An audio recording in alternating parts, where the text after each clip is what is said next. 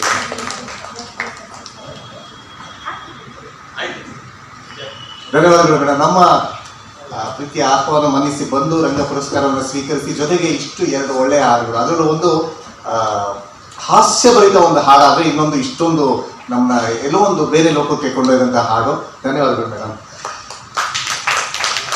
ಇನ್ನು ಇವತ್ತಿನ ಅಧ್ಯಕ್ಷೀಯ ನುಡಿಗಾಗಿ ನಾವು ಬರಮಾಡ್ಕೊಳ್ಳೋಣ. ನಾಡಿನ ಖ್ಯಾತ ಬರಹಗಾರರು, ಅದ್ರ ಜೊತೆಯಲ್ಲಿ ಎಷ್ಟೊಂದು ಹೇಳಬೇಕಾಗುತ್ತೆ, ಡಾಕ್ಟರ್ ದಾಮೋದರ ಶೆಟ್ಟಿಯವರು. ಎಲ್ಲರೂ ಪ್ರೀತಿ ಕೈಯಿಂದ ಕರೆಯುವಂತಹ ನಾದ, ಕನ್ನಡದ ಹೆಮ್ಮೆಯ ನಾದ, ಕಲೆ ಸಂಸ್ಕೃತಿ ಮತ್ತು ಗಾಯನದ ಮೆಚ್ಚಿನ ನಾದ ಅವರು. ಅವರ ಮಾತನ್ನು ಕೇಳೋಣ.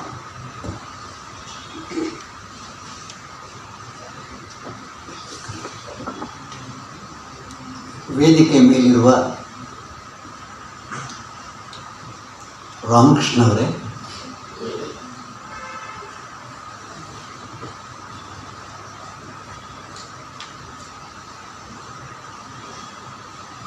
ರತ್ನ ಅವರೇ, ಆರ್ ಬಿ ಶೆಟ್ಟಿ, ರಾಮಣ್ಣ ಅವರೇ, ನನ್ನ ಮುಂದೆ ಇರತಕ್ಕಂಥ ಎಲ್ಲ ಪರಂಪರಾ ಸಂಸ್ಥೆಯ ಅಭಿಮಾನಿ ಬಂಧುಗಳೇ, ಇವತ್ತು ಇದೇ ಹೊತ್ತಿಗೆ ಆ ಕಡೆಯಲ್ಲಿ ಸಂಸತ್ ಭವನದಲ್ಲಿ ವಿಶ್ವರಂಗಭೂಮಿ ದಿನಾಚರಣೆ ಆಗ್ತಾ ಇದೆ. ತುಂಬ ಮೈಕಿನ ಸದ್ದು ಕೇಳ್ತಾ ಇತ್ತು, ಹಾಡು ಕೇಳ್ತಾ ಇತ್ತು. ಒಂದಷ್ಟು ಜನ ಇಲ್ಲಿಗೆ ಬರುವವರು ಕೂಡ ಅಲ್ಲಿ ಹೋಗಿರ್ಲಿಕ್ಕೆ ಸಾಧ್ಯತೆಗಳಿವೆ, ಇಲ್ಲ ಅಂತಿಲ್ಲ. ಆದರೆ ಅದು ರಂಗಭೂಮಿ ದಿನಾಚರಣೆನೇ, ಇದು ರಂಗಭೂಮಿ ದಿನಾಚರಣೆನೇ. ಆದರೆ ಈ ಪರಂಪರಾದವರು ರಂಗಭೂಮಿ ದಿನಾಚರಣೆ ಮಾಡುವುದಕ್ಕೆ ಏನೋ ಸ್ವಲ್ಪ ವ್ಯತ್ಯಾಸ ಇದೆ ಅಂತ ಅನಿಸ್ತದೆ. ಯಾಕಂದರೆ ಈ ಪರಂಪರಾ ಸಂಸ್ಥೆಯವರು ನಿತ್ಯ ರಂಗಭೂಮಿಯ ಕಾಯಕವನ್ನು ಮಾಡ್ತಾ ಇರತಕ್ಕಂಥ ಮಂದಿ. ಅವರು ಅದರಲ್ಲೂ ಬಹಳ ಮುಖ್ಯವಾಗಿ ಶ್ರಮಿಕರನ್ನೇ ಇಟ್ಟುಕೊಂಡು, ದುಡಿಯೋರನ್ನೇ ಇಟ್ಟುಕೊಂಡು, ಅವರ ಬಿಡುವಿನ ವೇಳೆಯಲ್ಲಿ ಅವರಿಗೆ ರಂಗಭೂಮಿಯನ್ನು ಕಲಿಸ್ತಾ, ಮತ್ತು ಹಾಗೇನೆ ಪುಟ್ಟ ವಿದ್ಯಾರ್ಥಿಗಳಿಗೆ ಅವರಿಗೆ ಕತೆ ಹೇಳುವಂಥ ವರ್ಕ್ಶಾಪ್ ಇತ್ಯಾದಿಗಳನ್ನು ಮಾಡ್ತಾ, ಈಗ ಸಮ್ಮರ್ ವೆಕೇಶನ್ ಬಂದ್ಬಿಡುತ್ತಲ್ಲ, ಅಂಥವ್ರನ್ನೆಲ್ಲ ಮಕ್ಕಳನ್ನೆಲ್ಲ ಕೂರಿಸಿ ಹಾಗೆ ಮಕ್ಕಳಿಗೆ ಕಥೆಯನ್ನು ಹೇಳುವ ಪಾಠವನ್ನು ಮಾಡೋದ್ರ ಮೂಲಕ ಮಕ್ಕಳಲ್ಲಿ ಒಂದು ರೀತಿಯ ಕಥೆ ಹೇಳುವ ಒಂದು ಕ್ರಮ, ಆ ಮೂಲಕ ಅವರು ಸಮಾಜದ ಮಂದಿಯನ್ನ ಎದುರಿಸುವಂಥ ಕ್ರಮ, ಆ ಮೂಲಕ ಅವರು ದೊಡ್ಡವರಾಗ್ತಾ ಆಗ್ತಾ ಅವರು ಸೊಸೈಟಿಯಲ್ಲಿ ಯಾವುದೋ ಒಂದು ಸಂದರ್ಶನದಲ್ಲಿ ಭಾಗವಹಿಸಿದಾಗ ಆ ಪ್ರಶ್ನೆಗಳಿಗೆ ಉತ್ತರ ಕೊಡುವುದಕ್ಕೆ ಸಲೀಸಾಗಿ ಅವರ ಬಾಯಿಂದ ಮಾತುಗಳು ಬರುವಂತಹ ಒಂದು ಕ್ರಮವಿನ್ಯಾಸ, ಇವುಗಳಿಗೆಲ್ಲ ಆಸ್ಪದ ಆಗುವಂಥದ್ದು ಈ ಥರದ ವರ್ಕ್ಶಾಪ್ಗಳ ಮೂಲಕ, ಈ ಥರ ಮಕ್ಕಳಿಗೆ ಎಳವಿಯಲ್ಲಿಯೇ ಇಂತಹ ಚಟುವಟಿಕೆಗಳಲ್ಲಿ ಅವರು ಭಾಗವಹಿಸುವಂತೆ ಮಾಡುವುದರ ಮೂಲಕ. ನನಗೆ ಈ ಯುರೋಪ್ ರಂಗಭೂಮಿಯ ಸ್ವಲ್ಪ ಪರಿಚಯ ಇದೆ. ನಾನು ಅಲ್ಲಿ ಬಹಳ ಮುಖ್ಯವಾಗಿ ಇಂಗ್ಲೆಂಡಿನ ಸಣ್ಣ ಸಣ್ಣ ಶಾಲೆಗಳಿಗೆ ಹೋಗ್ತಾ ಇದ್ದೆ. ಒಂದು ರೀತಿಯಲ್ಲಿ ಅವರು ಹೇಗೆ ಅವರು ರಂಗಭೂಮಿಯನ್ನು ಕಲಿಸ್ತಾರೆ ಎನ್ನುವುದನ್ನು ನೋಡುವುದಕ್ಕಾಗಿ. ಅವ್ರು ಏನು ಮಾಡ್ತಾರೆ ಅಂದರೆ, ಪುಟ್ಟ ಮಕ್ಕಳನ್ನೆಲ್ಲ ಸೇರಿಸ್ಬಿಡ್ತಾರೆ. ಅವರು ಯಾವ ಹುಡುಗರಿಗೂ ಪಾಠ ಮಾಡೋದಿಲ್ಲ. ಅವರು ಗುಂಪನ್ನು ಹೀಗೆ ಬಿಡುತ್ತಾರೆ. ಯಾರಿಗೆ ನಾಟಕದಲ್ಲಿ ವಿಶೇಷವಾದ ಆಸಕ್ತಿ ಇದೆಯೋ ಆ ಮಕ್ಕಳದೊಂದು ಗುಂಪು ರಂಗಭೂಮಿಯ ಪುಟ್ಟ ಥಿಯೇಟರ್ ಇರ್ತದೆ, ಅಲ್ಲಿಗೆ ಹೋಗ್ತದೆ. ಯಾರಿಗೆ ಇಲೆಕ್ಟ್ರಾನಿಕ್ಸ್ ಮಾಧ್ಯಮದಲ್ಲಿ ಆಸಕ್ತಿ ಇದೆಯೋ ಆ ಮಕ್ಕಳೆಲ್ಲ ಒಂದು ಪುಟ್ಟ ಗುಂಪಾಗಿ ಈ ಕಡೆ ಹೋಗುತ್ತೆ. ಯಾರಿಗೆ ಕಲೆ, ಚಿತ್ರಕಲೆ ಇತ್ಯಾದಿಗಳೆಲ್ಲ ಆಸಕ್ತಿ ಇದೆಯೋ ಅವ್ರನ್ನ ಬೇರೆ ಕಡೆ ಒಯ್ಯುತ್ತಾರೆ. ಅವರ ಹಿಂದೆ ಒಬ್ಬರು ಟೀಚರ್ ಇರ್ತಾರೆ. ಆ ಟೀಚರ್ ಏನು ಮಾಡೋದಿಲ್ಲ, ಈ ಮಕ್ಕಳೇ ಹೋಗ್ತಾರೆ ಆ ಪುಟ್ಟ ಸ್ಟೇಜ್ ವೇದಿಕೆಯಲ್ಲಿ. ಅವರ ಎದುರುಗಡೆ ಇರತಕ್ಕಂಥ ಡಿಮ್ಮರ್ಸ್, ಅದು ಇದು ಲೈಟ್ಗಳನ್ನು ಆಪರೇಟ್ ಮಾಡ್ತಾರೆ. ಅವರೇ ಯಾವುದೋ ಒಂದು ನಾಟಕದ ಪೀಸನ್ನು ಎತ್ತಿಕೊಡ್ತಾರೆ, ಅವರೇ ಡೈಲಾಗ್ಸ್ ಹೇಳ್ತಾರೆ, ಸ್ಟೇಜ್ ಮೂವ್ಮೆಂಟ್ಸ್ ಮಾಡ್ತಾರೆ, ಅಲ್ಲಿ ರಂಗಭೂಮಿಗೆ ಬೇಕಾದಂತಹ ನೇಪಥ್ಯದ ವಸ್ತುಗಳನ್ನೆಲ್ಲ ಸಿದ್ಧ ಮಾಡ್ತಾರೆ. ಎಲ್ಲ ಚಟುವಟಿಕೆಗಳನ್ನು ಅವರು ಮಾಡ್ತಾರೆ. ಇದು ಮಾಡುವುದವರು 6 ರಿಂದ 10 ವಯಸ್ಸಿನ ಒಳಗಿನ ವಿದ್ಯಾರ್ಥಿಗಳು, ಮಕ್ಕಳು. ಯಾಕೆ ಈ ಮಕ್ಕಳು ಇದನ್ನು, ಇಷ್ಟು ಸಣ್ಣ ಮಕ್ಕಳು ನೇರವಾಗಿ ಇದಕ್ಕೆ ರಂಗಭೂಮಿಗೆ ಧುಮುಕಿ ಬಿಡ್ತಾರೆ ಅಂತ ನೀವೇನಾದ್ರು ಕೇಳಿದರೆ, ಅದು ವಿದ್ಯಾಭ್ಯಾಸವನ್ನು ಮಾಡುವಂಥ ಒಂದು ಬೇಸಿಕ್ ಆದಂತಹ ಒಂದು ಸಂಗತಿ. ಅದು ಅಲ್ಲಿಂದ ಮಕ್ಕಳು ಮುಂದಕ್ಕೆ ಬಂದರೆ ನೋಡಿ ಈಗ ಚೈನಾದಲ್ಲಿ ಅವರು ಚಿಕ್ಕ ಚಿಕ್ಕ ಮಕ್ಕಳನ್ನು ಆಯ್ಕೆ ಮಾಡಿಕೊಂಡು ಅವರಿಗೆ ಅಕ್ರೋಬ್ಯಾಟಿಕ್ಸ್ ಎಲ್ಲ ಕಲಿಸ್ಕೊಡ್ತಾರೆ. ಅವರಿಗೆ ದೈಹಿಕ ಅಂಗಾಂಗ ಚಟುವಟಿಕೆ, ಅವರು ನಾಳೆ ಒಲಿಂಪಿಕ್ಸ್ನಲ್ಲಿ ಪ್ರಶಸ್ತಿಯನ್ನು ಪಡೆಯುವುದಕ್ಕೂ ಕೂಡ ಅದು ಅವಕಾಶ ಮಾಡಿಕೊಡುತ್ತೆ. ಅವರನ್ನು ಪೂರ್ತಿಯಾಗಿ ಅದರಲ್ಲೇ ತೊಡಗುವಂತೆ ಮಾಡ್ತಾರೆ. ಈ ಥರದ ಚಟುವಟಿಕೆಗಳು ನಮ್ಮಲ್ಲಿ ಕಾಣಿಸೋದಿಲ್ಲ. ಯುರೋಪಿನ ಅನೇಕ ಮನೆಗಳಿಗೆ ನೀವು ಹೋದರೆ ಅವರ ಪ್ರತಿ ಒಂದು ಕೋಣೆಯ ಒಳಗೂ ಕೂಡ ಒಂದೊಂದು ಮ್ಯೂಸಿಕಲ್ ಇನ್ಸ್ಟ್ರೂಮೆಂಟ್ಸ್ ಇರ್ತವೆ. ಈ ಕೋಣೆಯಲ್ಲಿ ಗಿಟಾರ್ ಇದ್ದರೆ ಆ ಕೋಣೆಯಲ್ಲಿ ವಯಲಿನ್ ಇರ್ತದೆ, ಮತ್ತೊಂದು ಕಡೆಯಲ್ಲಿ ಮತ್ತೊಂದು ಇರ್ತದೆ. ಈ ಥರ ಯಾಕೆ ಇರ್ತದೆ ಅಂತ ಹೇಳಿದ್ರೆ, ಅವರು ಓದುವ ಬಿಡುವಿನಲ್ಲಿ ಅವರು ಆ ಗಿಟಾರ್ನ ಇಟ್ಕೊಂಡು ಆ ವಯಲಿನ್ ಇಟ್ಕೊಂಡು ಏನೋ ನುಡಿಸ್ತಾರೆ, ಒಂದಷ್ಟು ಹೊತ್ತು ನುಡಿಸ್ತಾರೆ, ಫ್ರೆಶ್ ಆಗ್ತಾರೆ, ವಾಪಸ್ ಬಂದು ಕಲಿಯಲಿಕ್ಕೆ ಶುರು ಮಾಡ್ತಾರೆ. ಅವರು ಪರೀಕ್ಷೆಗೆ ಅಧ್ಯಯನ ಮಾಡುವಂಥ ಕ್ರಮ ಕೂಡ ಹಾಗೇನೆ. ಯಾಕೆ ನಮ್ಮಲ್ಲಿ ನಮ್ಮ ಮನೆಗಳಲ್ಲಿ ಒಂದೇ ಒಂದು ಮ್ಯೂಸಿಕಲ್ ಇನ್ಸ್ಟ್ರೂಮೆಂಟ್ ಇಲ್ಲ? ನಮ್ಮ ಅನೇಕ ಮನೆಗಳಲ್ಲಿ ಯಾಕೆ ಒಂದು ಡಿಕ್ಷನರಿ ಇಲ್ಲ? ಯಾಕೆ ಒಂದು ಡಿಕ್ಷನರಿ? ನಮ್ಮ ಮನೆಯಿಂದ ಮಕ್ಕಳು ಶಾಲೆಗೆ ಹೋಗೋದಿಲ್ವೇ? ಆ ಮಕ್ಕಳಿಗೆ ಸಂದೇಹಗಳೇ ಬರೋದಿಲ್ವೇ? ನೀವು ಅವರಿಗೆ ಅವಕಾಶವೇ ಕೊಡೋದಿಲ್ಲ. ಮಕ್ಕಳಿಗೆ ಈ ಥರದ ಚಟುವಟಿಕೆಗಳ ಮೂಲಕವೇ ಅವರ ನಾಳೆಗಳನ್ನು ಕಟ್ಟಿಕೊಳ್ಳುವುದಕ್ಕೆ ನಾವು ಅವಕಾಶ, ಆಸ್ಪದ ಮಾಡಿಕೊಡಬೇಕು. ಅದನ್ನು ಮಾಡದೆ ಮಕ್ಕಳನ್ನು ಶಾಲೆ ಕಳಿಸ್ತೇವೆ, ಇಷ್ಟು ದುಡ್ಡು ಕೊಟ್ಟಿದ್ದೇವೆ, ₹1,00,000 ಕೊಟ್ಟು 2 ಲಕ್ಷ ಕೊಟ್ಟು ಅವರಿಗೆ KGಗೆ ಒಂದು ಸೀಟ್ ಮಾಡಿದ್ದೇನೆ ಅಂತ ಹೇಳೋದು ದೊಡ್ಡ ಸಂಗತಿಯೇ ಅಲ್ಲ. ಅವರು ಸರ್ಕಾರಿ ಶಾಲೆಗೆ ಹೋಗಲಿ, ಅವರ ಹಿನ್ನೆಲೆಯಲ್ಲಿ ಪೇರೆಂಟ್ಸ್ ಇರಬೇಕು, ಅವರಿಗೇನು ಬೇಕು ಅನ್ನೋದನ್ನು ತಿಳ್ಕೊಳ್ಬೇಕು. ಅವರ ಮೂಡಿಗೆ ಹೊಂದಿಕೊಂಡು ಅವರು ಸೈನ್ಸ್ ಕಡೆ ಹೋಗ್ತಾರೋ, ಅವರು ಆರ್ಟ್ಸ್ ಕಡೆ ಹೋಗ್ತಾರೋ ಇತ್ಯಾದಿಗಳನ್ನು ನಾವು ಡಿವೈಡ್ ಮಾಡಿ ಅವರಿಗೆ ಕೊಡೋದ್ರ ಮೂಲಕ ಅವರ ಕಲಿಕೆಯನ್ನು ಅವರು ಮುಂದುವರಿಸ್ತಾರೆ. ಹಾಗೆಯೇ ಈ ರಂಗಭೂಮಿ ಎನ್ನುವಂಥದ್ದು ಅದು ಕೇವಲ ಸೈಡ್ ಬಿಸ್ನೆಸ್ ಅಲ್ಲ. ಒಂದು ಸ್ವಲ್ಪ ನಾಟಕ ಮಾಡಲಿ, ವಾರ್ಷಿಕೋತ್ಸವಕ್ಕೆ ಒಂದು ನಾಟಕ ಅಂತ ನಾವು ಮಾಡ್ತೇವೆ ಶಾಲೆಗಳಲ್ಲಿ. ಆ ವಾರ್ಷಿಕೋತ್ಸವ ನಾಟಕ ಆಗಿಬಿಟ್ರೆ ಮುಗಿದೇ ಹೋಯಿತು. ಮತ್ತು ಮರುವರ್ಷ ನಾಟಕ ಬಂದರೆ ಕೆಲವು ಮಕ್ಕಳನ್ನು ಆಯ್ಕೆ ಮಾಡಿಕೊಂಡು ಅವರಿಗೊಂದು ನಾಟಕ ಕಲಿಸಿ ಸ್ಟೇಜ್ ಮಾಡಿಕೊಡ್ತೇವೆ.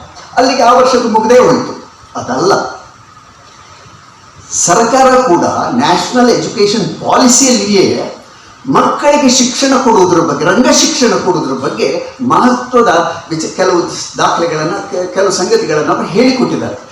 ರಂಗಭೂಮಿಯ ಮೂಲಕವೇ ಪಾಠವನ್ನು ಮಾಡುವುದು. ನನ್ನ ಒಬ್ಬ ವಿದ್ಯಾರ್ಥಿ ಇದ್ದ, ಲಾರೆನ್ಸ್ ಪಿಂಟೋ ಅಂತವ. ಆತ ನನ್ನ ಜೊತೆ ಸ್ವಲ್ಪ ನಾಟಕಗಳಿಗೆ ಬರ್ತಿದ್ದ. ನಾನು ಹೇಳಿದೆ, ನೀವು ಒಂದು ವರ್ಕ್ಶಾಪ್ ನಡೀತಾ ಇದೆ, BB ಕರ್ ಅಂತ ವರ್ಕ್ಶಾಪ್ ಮೈಸೂರಲ್ಲಿ, ನೀನು ಅಲ್ಲಿಗೆ ಹೋಗು ಅಂತ. ಅವ ಹೋದ, 1 ತಿಂಗಳ ವರ್ಕ್ಶಾಪ್ ಮುಗಿಸಿ ಬಂದಂಥ ಈ ಲಾರೆನ್ಸ್ ಪಿಂಟೋ ಹೇಗೆ ಬದಲಾಗಿದ್ದಾನೆ ಅಂದರೆ, ಅವ ಕೆಮಿಸ್ಟ್ರಿ ಕಲಿಸ್ತಾ, ಲೆಕ್ಚರ್ ಅದ, ಆಮೇಲೆ ಕೆಮಿಸ್ಟ್ರಿ ಕಲಿಸ್ತಾ ಆತ ರಂಗಭೂಮಿಯನ್ನು ರಂಗ ಚಟುವಟಿಕೆಗಳ ಮೂಲಕ ಕೆಮಿಸ್ಟ್ರಿ ಕಲಿಸಿದ. ಹಾಗಾಗಿ ಅವನ ಯಾವ ವಿದ್ಯಾರ್ಥಿಯು ಫೇಲ್ ಆಗಲಿಲ್ಲ, ಒಳ್ಳೆ ಅಂಕದಲ್ಲಿ ಪಾಸ್ ಮಾಡಿಕೊಟ್ರು. ಯಾಕಂದರೆ ಅವನ ಹಿನ್ನೆಲೆಯಲ್ಲಿ ಒಂದು ರಂಗಭೂಮಿ ಇದೆ. ಅವ ಕೆಮಿಸ್ಟ್ರಿ ಪಾಠ ಮಾಡಲಿ, ಅವನ ಮ್ಯಾಥಮೆಟಿಕ್ಸೇ ಪಾಠ ಮಾಡಲಿ, ಅವನ ಹಿನ್ನೆಲೆಯಲ್ಲಿ ಒಂದು ರಂಗಭೂಮಿ ಇದ್ದರೆ ಅವ ಬದಲಾಗುವಂಥ ಕ್ರಮ ನೋಡಬೇಕು ನೀವು. ಅದಕ್ಕೆ ನಾನು ಇಂಗ್ಲೆಂಡಿನ ಉದಾಹರಣೆ ಕೊಟ್ಟೆ. ಅಲ್ಲಿ ನಾಟಕ ನೋಡುವ ಜನಗಳು ಎಷ್ಟು ಇರ್ತಾರೆ ಅಂತ ಹೇಳಿದ್ರೆ, ಈ ಅಗತಾ ಕ್ರಿಸ್ತಿಯ ದಿ ಮೌಸ್ ಟ್ರ್ಯಾಪ್ ಎನ್ನುವಂಥ ಒಂದು ನಾಟಕ, ನಾನು ಹಲವು ಬಾರಿ UK ಗೆ ಹೋಗಿದ್ದೇನೆ. ಇವತ್ತಿನವರೆಗೆ ನನಗೆ ಸೀಟ್ ಸಿಕ್ಕಲಿಲ್ಲ, ನಾಟಕ ಟಿಕೆಟ್ ಸಿಕ್ಕಲಿಲ್ಲ ನಾಟಕ ನೋಡಲಿಕ್ಕೆ. ಅದು 1951ನೇ ಇಸವಿಯಲ್ಲಿ ಆ ನಾಟಕ ಪ್ರಾರಂಭ ಆಗಿರೋದು ಲಂಡನ್ನ ಮೇನ್ ಸ್ಟ್ರೀಟಲ್ಲಿ ಒಂದು ಥಿಯೇಟ್ರಲ್ಲಿ. ಈಗ ಅಂಥದ್ದು ಒಂದು 20 ಥಿಯೇಟ್ರ್ಗಳಿವೆ. ಎಲ್ಲ ಕಡೆಯಲ್ಲೂ ದಿ ಮೌಸ್ ಟ್ರ್ಯಾಪ್ ಆಡ್ತಾರೆ. ವಯಸ್ಸು ಎಷ್ಟಾಯ್ತು? 75 ವರ್ಷಗಳಾದವು ಆ ನಾಟಕ ನಿರಂತರವಾಗಿ ನಡೀತಾ ಇದೆ. ಆ ಕೊರೋನಾ ಕಾಲದಲ್ಲಿ ಆ ನಾಟಕ ನಡೀಲಿಲ್ಲ ಹೊರತು ಬಾಕಿ ಇವತ್ತಿಗೂ ಕೂಡ ಕೆಲವೊಮ್ಮೆ ಅವ್ರು ಏನು ಮಾಡ್ತಾರೆ ಅಂತ ಹೇಳಿದ್ರೆ, ಅವರ ಉಪತಂಡವನ್ನು ಬೇರೆ ಬೇರೆ ದೇಶಗಳಿಗೆ ಕಳಿಸ್ಕೊಡ್ತಾರೆ ದಿ ಮೌಸ್ ಟ್ರ್ಯಾಪ್ ಆಡಲಿಕ್ಕೆ. ಅಲ್ಲೂ ಕೂಡ ಅವರು ಆಡ್ಕೊಂಡು ಬರ್ತಾರೆ.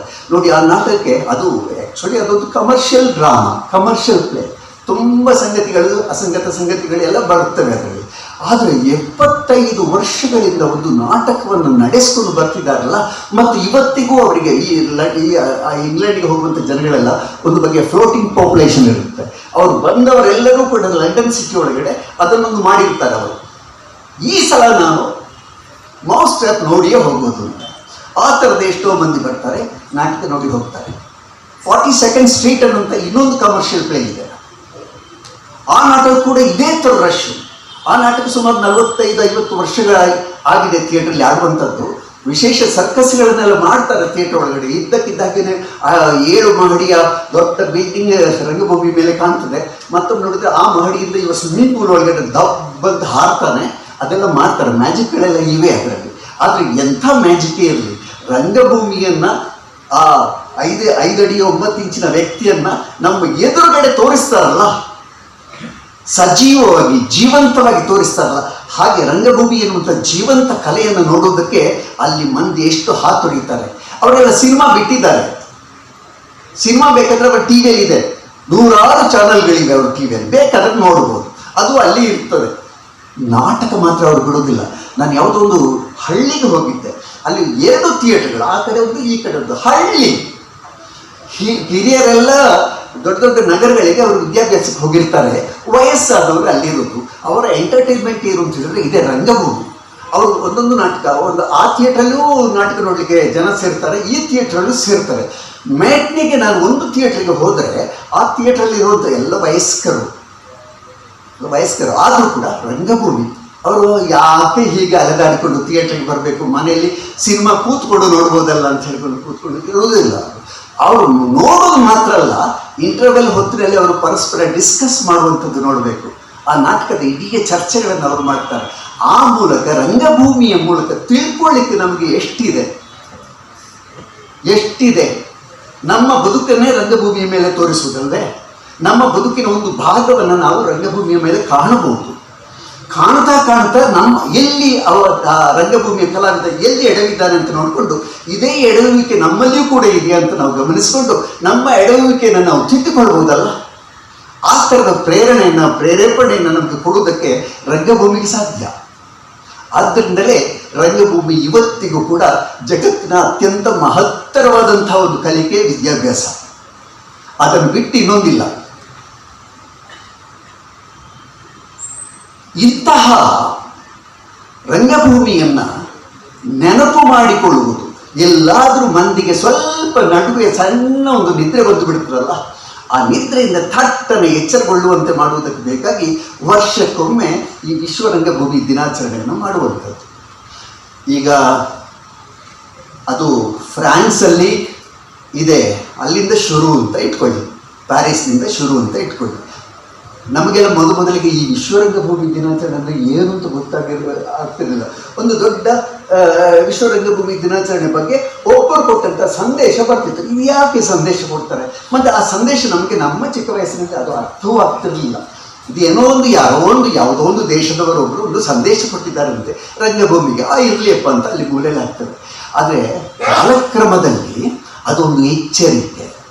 ರಂಗಭೂಮಿ ಏನು ಕೆಲಸ ಮಾಡ್ತಾ ಇದೆ ಎನ್ನುವುದನ್ನು ರಂಗಭೂಮಿಗೆ ಸಂಬಂಧಪಟ್ಟಂತಹ ಅನುಭವಿ ತಜ್ಞನೊಬ್ಬನ ಮಾತುಗಳ ಮೂಲಕ, ಆ ಮಾತು ಜಗತ್ತಿನ ಎಲ್ಲ ಮಂದಿಗೂ ತಲುಪುವ ಹಾಗೆ ಮಾಡುವುದರ ಮೂಲಕ ಜಗತ್ತಿನಲ್ಲಿ ಒಮ್ಮೆ ಒಂದು ಅವೇರ್ನೆಸ್ ಸೃಷ್ಟಿಯಾಗ್ತದೆ, ಒಂದು ಎಚ್ಚರಿಕೆ ಸೃಷ್ಟಿಯಾಗ್ತದೆ. ಆ ಥರ ಎಚ್ಚರಿಕೆಯನ್ನು ಕಂಡುಕೊಳ್ಳುವುದಕ್ಕೆ ಬೇಕಾಗಿಯೇ ಮಾರ್ಚ್ 27 ಅನ್ನುವಂಥ ಒಂದು ದಿವಸವನ್ನು ನಿಗದಿ ಮಾಡಿರುವಂಥದ್ದು. ಆ ದಿವಸ ಎಲ್ಲರೂ ಕೂಡ ಅಂತಾರಾಷ್ಟ್ರೀಯ ಮಹಿಳಾ ದಿನ, ಅಂತಾರಾಷ್ಟ್ರೀಯ ಮತ್ತೊಂದು ದಿನ ಅಂತ ಮಾಡ್ತೀವಲ್ಲ, ಹಾಗೇನೆ ಅಂತಾರಾಷ್ಟ್ರೀಯ ವಿಶ್ವ ರಂಗಭೂಮಿ ದಿನಾಚರಣೆ ಅದು 27ನೇ ತಾರೀಕಿಗೆ ಆಗಬೇಕು ಇದೆ. ಆದರೆ ನಾವೇನು ಮಾಡ್ತೀವಿ ಅಂತ ಹೇಳಿದ್ರೆ, ರಾಜ್ಯೋತ್ಸವ ಬಂದರೆ ಇಡೀ ತಿಂಗಳು ರಾಜ್ಯೋತ್ಸವ ಮಾಡಿಬಿಡ್ತಾರೆ. ಗಣೇಶ ಚತುರ್ಥಿ ಬಂದರೆ ಇಡೀ ತಿಂಗಳು, ಅದು ಯಾವ ದಿವಸ ಎನ್ನುವುದು ನಮಗೆ ಮುಖ್ಯ ಅಲ್ಲ, ಏನು ಪರವಾಗಿಲ್ಲ. ಆ ವಿಶ್ವ ರಂಗಭೂಮಿ ದಿನಾಚರಣೆಯ ಹೆಸರಿನಲ್ಲಿ ಒಂದು ಚಟುವಟಿಕೆಯಾಗಿ ಜನಗಳಲ್ಲಿ ಒಂದು ಎಚ್ಚರಿಕೆ ಮೂಡ್ತದಲ್ಲ, ಅದಕ್ಕೆ 27ನೇ ತಾರೀಕೇ ಆಗಬೇಕು ಅಂತಿಲ್ಲ, ಪ್ರತಿ ದಿವಸ ಆಗಬಹುದು. ಯಾವ ದಿವಸ ನೀವು ನಾಟಕ ಮಾಡ್ತೀರೋ ಅದು ನಮ್ಮ ಪಾಲಿಗೆ ವಿಶ್ವ ರಂಗಭೂಮಿ ದಿನಾಚರಣೆ ಮಾಡ್ತಾ ಹೋಗುವಂಥದ್ದು. ರಂಗಭೂಮಿ ಚಟುವಟಿಕೆ ನಿಲ್ಲುವಂಥದ್ದಲ್ಲ, ನಿಲ್ಲಬಾರದು, ನಿಲ್ಲುವುದಿಲ್ಲ ಕೂಡ. ಇಂತಹ ಚಟುವಟಿಕೆಯನ್ನು ನಿರಂತರವಾಗಿ ನೀವು ಮಾಡ್ತಾ ಬರೋದ್ರ ಮೂಲಕ ಈ ಪರಂಪರಾ ತಂಡ ಇದೆಯಲ್ಲ, ಪರಂಪರಾ ತಂಡದ ಕೆಲಸ ನಾನು ನೋಡ್ತಾ ಇದ್ದೆ. ನಾನು ಬಹುಕಾಲ ಮಂಗಳೂರಲ್ಲಿ ಇದ್ದ ಕಾರಣ ಮತ್ತು ನಿವೃತ್ತಿ ಆದ ಮೇಲೆ ಬೆಂಗಳೂರಿಗೆ ಬಂದ ಕಾರಣ ನನಗೆ ತುಂಬ ಎಲ್ಲ ನಷ್ಟ ಆಗಿದೆ. ಮಂಗಳೂರು ಒಂದು ಪ್ರದೇಶದಲ್ಲಿ ಏನು ಮಾಡಲಿಕ್ಕೆ ಸಾಧ್ಯವೋ ಅಷ್ಟನ್ನೇ ನಾನು ಮಾಡ್ತಾ ಇದ್ದವ. ಬೆಂಗಳೂರಿಗೆ ಬರುವಾಗ ನನಗೆ ತುಂಬ ಭಯ ಇತ್ತು. ದೊಡ್ಡ ಸಾಗರದ ಒಳಗಡೆ ನಾನು ಈಜುವುದಕ್ಕೆ ಸಾಧ್ಯವೇ ಇಲ್ಲ.